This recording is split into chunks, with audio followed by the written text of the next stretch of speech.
Hey there, this is making iterative calculations, one for each point on the curve, that give us incremental chord between each of the stations on the offsets and total chords between each of the stations on the offsets, and also the coordinates of those points. Before I show you how to do all of that, I wanted to go over the basic concept of an offset curved line. So you can see we have here a center line, and I have used the measure command to measure every 50 feet along this line, and then I added one at the start and one at the end. I also used the offset command on this center line to make the inner offset and the outer offset. And they are about 34 feet.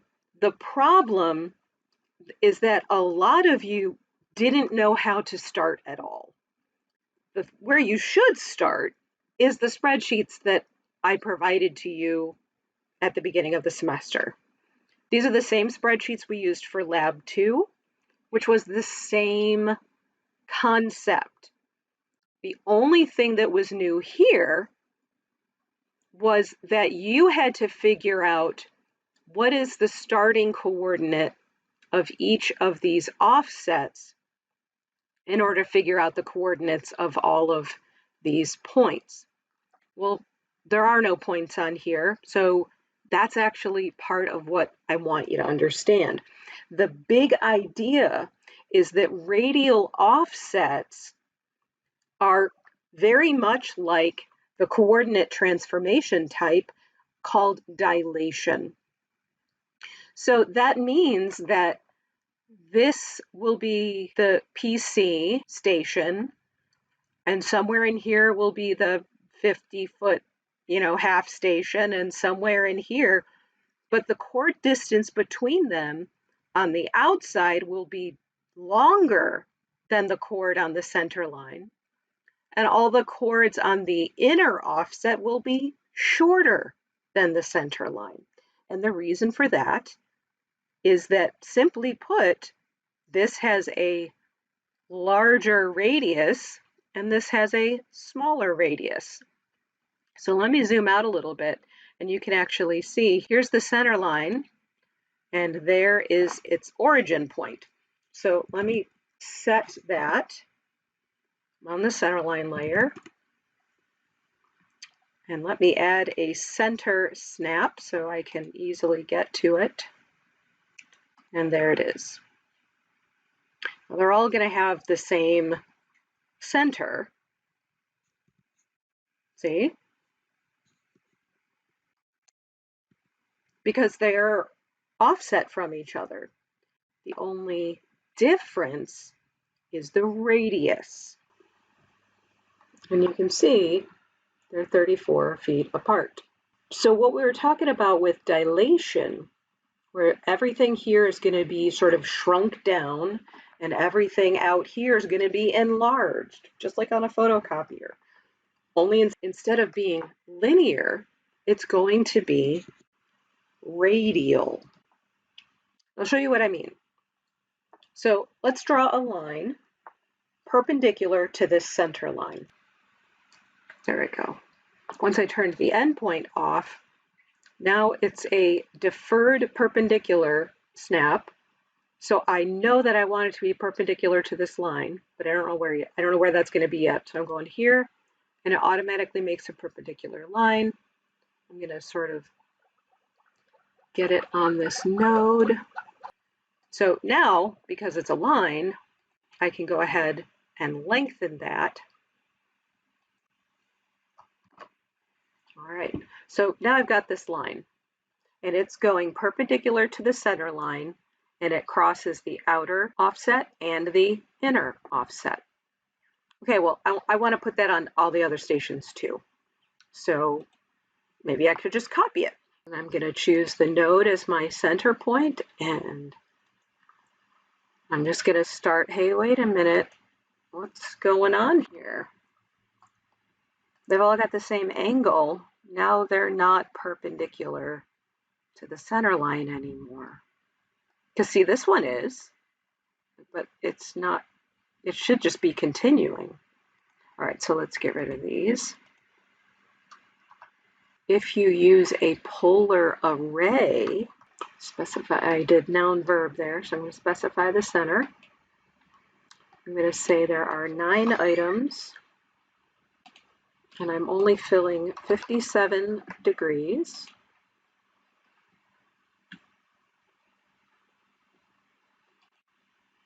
Going in the other direction. And there it is. So now, these really are perpendicular. Now it's hard to look at the points. Here, let me change the P type. So you can see these go through approximately, because I did an array, go through these things here.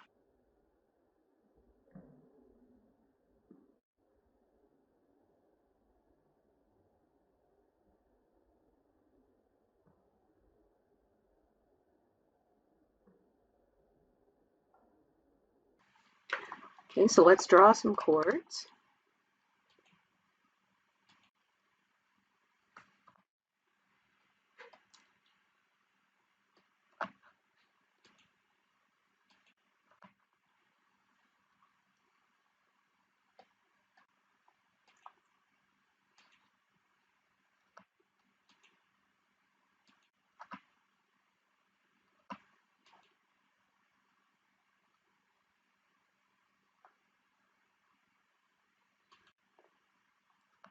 Remember, they're not going node to node because my perpendicular lines are not quite in the right place.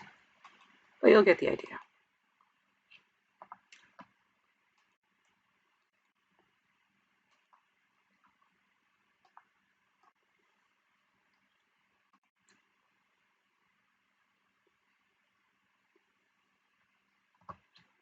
So now let's do some distancing. So that distance is almost 54 feet. And this chord distance is just a little bit less than 50, which is where it should be if they're half stations. This one is less than, it's about 45.5 feet. So you can see that it's dilated from the center line, which is an arc. So a radial dilation means that the radius has changed, but nothing in the directions changes. The relationship stays the same. Now, because we have a fixed PI, we cannot determine the coordinates of anything on the inner or outer offset based on the PI's coordinates. We can't even do it based on the PC's coordinates. So what are we going to do? Well, let's say we've got some azimuth from PI to PC. What we have to do is then figure out what's the azimuth from the PC center line to the PC on the inner offset, and from the PC center line to the PC on the outer offset. Now, I use left and right because as the stations increase in number, then on the left is the outer and on the right is the inner. For a right-hand curve, it goes that way. If it was a left-hand curve, then the PT would be over here. It doesn't really matter which direction you go, that's fine. If I slip into left and right, you'll understand why. So with these offsets, the coordinates have to be based on their PC because the incremental and total chords are based off of stationing, and the stationing remains the same throughout, and the angles remain the same throughout, the deflection angles. You can use all of the same numbers for deflection angles as the center line because they're all the same. But for coordinates, you have to find what are the coordinates of that point. And then you can find out the coordinates of that point, and that point, and that point. But you can't base it on the PC. Hope that clears some stuff up. You're just using the methods that you learned in Chapter 11 back in Survey 1. They're the same methods that you refreshed in Lab 2 in Survey 111. The only change is you doing basic geometry and figuring out what that is. I can remind you that the radius is 90 degrees from the tangent. And we know the tangent, only we're given it from PI to PC.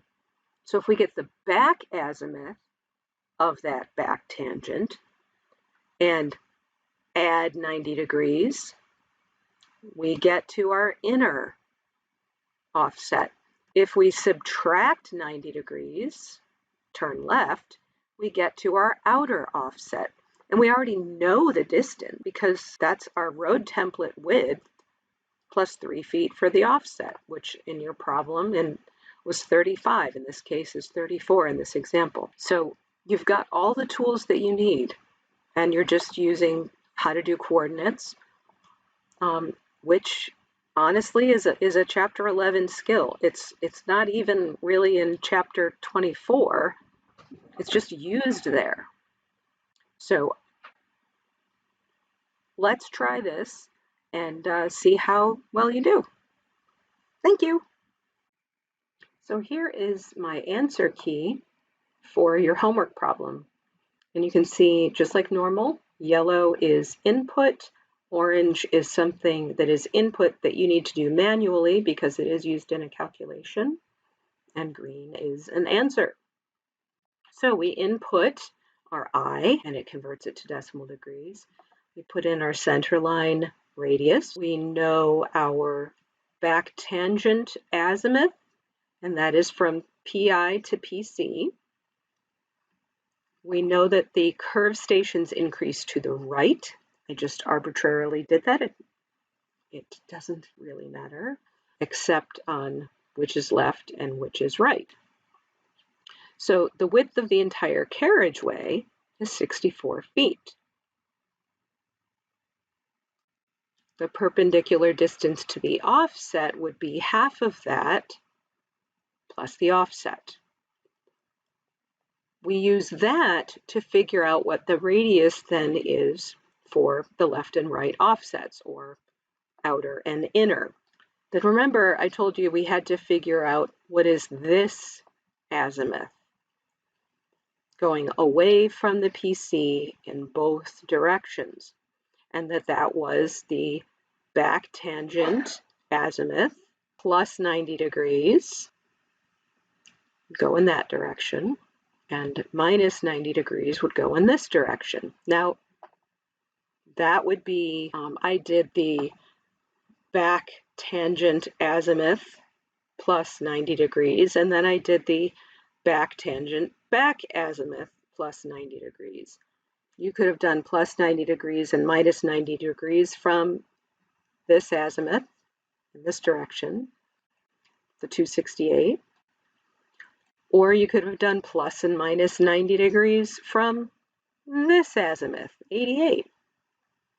You're going to be getting there either way. It's totally up to you. And I did give you the combined scale factor, not the scale factor, the combined scale factor for that area, as well as the grid coordinates and station for the PI. So the PI is way up here somewhere in this drawing, came from the textbook. But I have to convert that to ground coordinates. So here they are. Notice my elevation is also multiplied by this factor because it is a combined scale factor. So every part of the coordinate gets altered. We know the length of the tangent to the center line. Remember, it's going to be plus and minus 35 feet for the other offsets. Here's the long chord, the azimuth of the long chord, and the other things just that go into solving a horizontal curve. Here's where I modified the spreadsheet that you all have. Is I knew that there was a PC and a PT on the center line, and that there was going to be a PC on the and PT on the left and right offset, outer and inner offsets. And they'll be the same, but it's the coordinates that will be different. So you can see here, I calculated using the perpendicular distance, because it's, vectors is always distance times the sine or cosine of some angle. So I said, okay, I want to know what's the x component of that vector. And it turns out it's the same in both directions, but it's a different sign. One is negative, one is positive. And here you can see it is also exactly the same, but one is positive and one is negative, and they're switched. Why is that? Because they're 180 degrees apart. Then I say, I want to take this change in x, add it to the x there.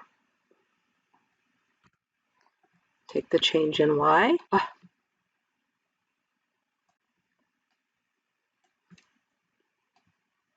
Add it to the y there.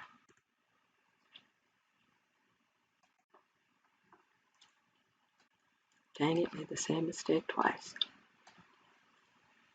Fix the x's, but not the y's. In the other direction, I'm going from the centerline PC and adding my change in x and change in y. So now you can see, this is, all I did was say, all right, here's our PC, here's our PT, then I know what my previous half station is going to be. There was no easy way to do it through rounding to the nearest 100 in the regular spreadsheet that you have.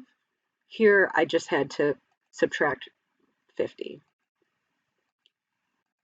Here's our S, which is our distance between stations. Here's our partial degree of curve, our sub degree of curve. Here is our incremental deflection angle, and here's our incremental chord, which is the deflection angle turned into radians times twice the radius, so basically times the diameter. Here, you can see it's times the same incremental angle. Remember, the angles are the same, but it times its diameter, which is twice the radius. Same thing with the inner offset. But I did ask for both incremental chord lengths and total chord lengths. This 60 is just an artifact of the rounding and truncating. It should be 0. It doesn't really matter though, because this is going off of doesn't really matter though, because all of these calculations are going off of the decimal degrees. This is just for people. So here again, total chord, that should equal the long chord. If we look up here, it's the same, because it's the exact same calculation. Same cell references and everything, B3. Yeah. When you look here, you can see it's not B3, it's B4, which is the left offset radius. And here it's B5, which is the right offset radius.